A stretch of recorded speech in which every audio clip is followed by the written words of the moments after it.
Joulu on ihanaa aikaa, kun silloin saa luvan kanssa tonttuilla ja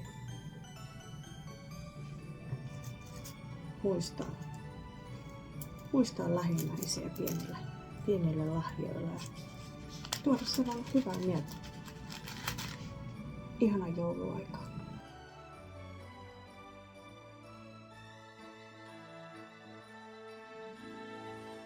Hyvää joulua kaikille, toivottaa Jetmaksi tontut. Nauttikaa ja ulkoikaa upeat lumihanget täällä meillä tällä hetkellä, niin olkaa ulkona ja läheistenne parissa.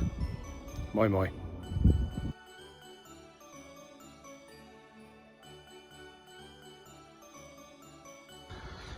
Hyvää ja rauhallista joulua Jetmaksilta.